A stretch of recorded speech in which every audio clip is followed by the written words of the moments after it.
if you're writing a novel, you might be looking for a specific process to write your novel with to make it a little bit easier for yourself. Now, I advocate and teach here that there are a lot of different types of ways to write novels. In fact, I have a full series with a bunch of different authors where we show you on screen everything we do and how we are using the different programs we're using, what's on our screen, and our process for writing our individual novels. So go check that out. Lots of people have really great advice, but I keep getting the questions about my method because I'm a planter. I am right in between plotting and pantsing, which means I know the major stepping stones of my novel as I'm going to write it, but I don't know all the little details. Now, some people are on the extreme where they have to plot every little thing that's going to happen before they write it. Some people don't want to plot anything and they just want to figure it out or discover it as they go. And there's no right or wrong way to write your novel. There's just the right or wrong way for you. And sometimes that means you have to try things, you have to test stuff out, and you have to see what other people are doing to see if it works for you as well. So with me, I do stepping stone planting, and this is nothing official. This is not something that like everybody does it and this is how it works and there's a specific process for this. It's just a very simple way to make sure that you know the main anchor points that you're writing toward. So let me break down how I do this. You can do this or a variation of this, but right in the middle of plotting and pantsing is planting. And I do stepping stones because I always have that beginning, the middle, the end, and some of the things in between. And then I figure out some of the small steps as I go. So this is very, very simple. I always start with my beginning and end. I know how I'm starting my book or what point I'm starting my book at, and I also know where I'm ending. I always recommend, even if you are pantsing, even if you're not plotting anything in your story, you always know the end point you're writing to, because if you don't have an anchor point, you're never going to get there, or you're certainly not going to get there with a strong story. So knowing how you're ending it, and that means the book, and if it's the series, the entire series, knowing where you're writing to informs everything you do so you can lay those breadcrumbs along the way. Have the anchor point, period. But other than that, whatever works for you, works for you. So for me, I know my beginning and my end. Sometimes I will start with the ending first. I know how I want to leave the story, and then I backtrack to where's a good place to start. If I'm not really sure where I want to start this book, I'll do the process in reverse. I'll reverse engineer it. So I know the ending, then I work my way back to the beginning. But typically I start with the ending and with the beginning. Now I also know one major middle point. So as I'm creating this, I'm kind of creating like a little timeline in my Word doc. I will start with my beginning point, I'll start with my end point, and then in the middle, I will have some big climactic important thing going on inside of this story. Now, is that my only climax in the story? No, we are kind of going up and down in our storytelling, and that is something you can study in the ways that other people teach you how to do this.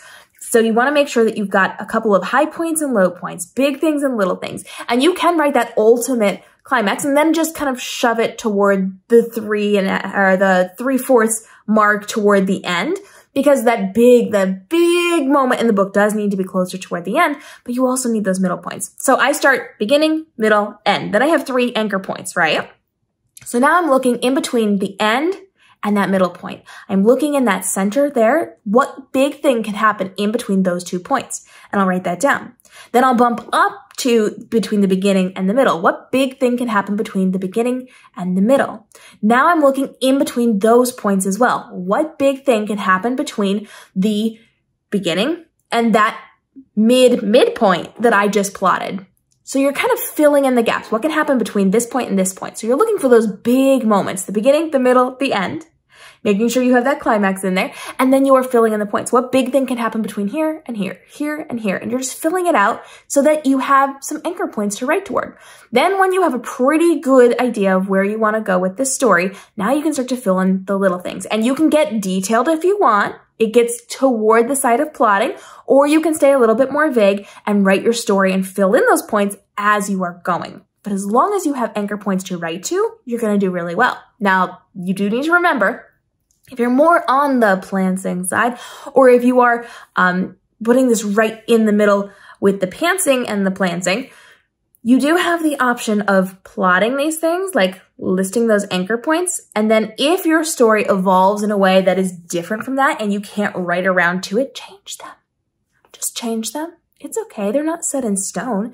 If you are writing a story and it turns into something entirely different and you need to reconstruct those plot points that you have, do it. Hit pause, do a timeout, reevaluate, and decide, okay, now that I have this much written, what am I going to do to my end? What is my end going to be? Where am I leaving my readers? Then reverse engineer it, work back to the point you're at, filling in those little dots until you're happy with enough touchstones that you know where you're writing, where the story is going, so that you can lay the breadcrumbs, so that you can lay the little clues along the way, and then you can discover the rest as you go. It's a very easy, simple process, and you personally get to decide how many of those stepping stones you have. So with this part of the process of writing with the stepping stone planting, beginning, middle, end, and at least 2 points in between there, I recommend having 3 or 4 points in between the beginning and the middle, and 3 or 4 points between the middle and the end. But it's up to you and who you are and how you write. And the more you write, the more you're going to discover what works for you. So if you're just writing one novel, you don't even begin to have the experience to know what works for you.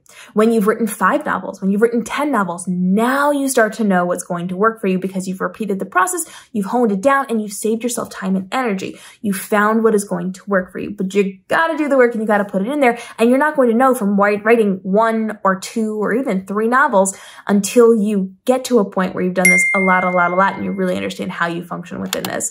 Drop your questions down below, but really go watch that playlist on Show Me How You Write, where we've got lots of authors who are breaking down exactly what is on the screen, the programs they're using, how they are plotting, pantsing, planting, and decide what's going to work for you. Because nothing is the same for everybody. My way of writing isn't the same for you. Your way of writing isn't going to be the same for the person sitting next to you. And you can find bits and pieces from other authors and cobble them together to form your own formula for writing, to make it easy, to make it so that it's not work, to make it so that it's not stressful, so that things flow well, so that you can do what you need to do.